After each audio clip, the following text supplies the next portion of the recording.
మరి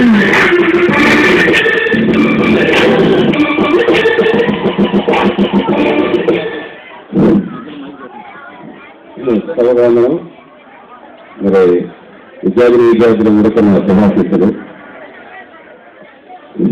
మరి ఈ రోజున ఇక్కడ అందరూ సమావేశమై సంస్కృతి ఎంతో తెలిసింది.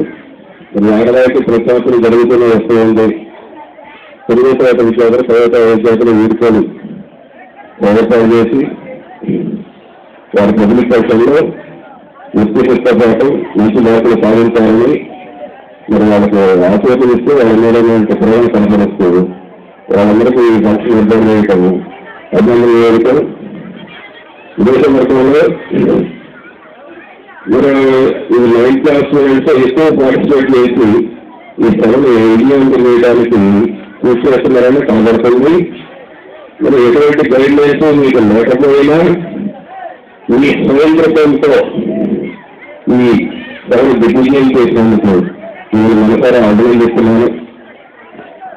సరే, ఇక్కడ ఒకటి ఇప్పటి టీచరు చెప్పేది ఉంటుంది.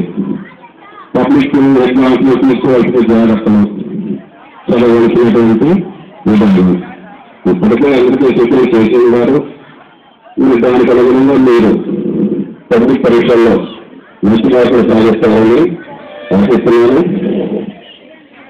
ఎప్పుడైతే మనకి చదువు 100కి 95 మార్కులు రావటం ఎంత ముఖ్యమో సమాజంలో పౌరుడిగా కీర్తించుకోవటం అంతకంటే ముఖ్యం.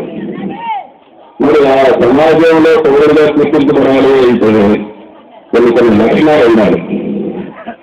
మరి ఈ వయసుని మీరు నేర్చుకుంటేనే భవిష్యత్తులో మీరు వాటిని ఆచరించగలుగుతారు.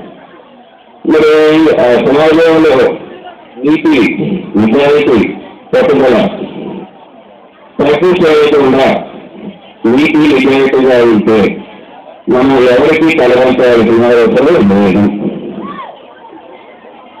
దేవుడికి దండం పెట్టి నేను పాపాలు చేసి వెళ్ళి పోవాలని అదేవిధంగా తప్పులు చేసి ఆ తప్పులు పోయినప్పుడు సాధించుకోవాల్సిన పరిస్థితి ఇవేమీ ఉండవు. అటువంటి మనిషి సమాజంలో ధైర్యంగా తన వ్యక్తుని ముందే విధంగా మీ యొక్క వ్యక్తిత్వాన్ని అమర్చుకోవాలని దానికి సంబంధించినటువంటి పాటించాలని కోరుకుంటూ ఈ అవకాశం ఇచ్చిన వారికి ధన్యవాదాలు తెలుపుతూ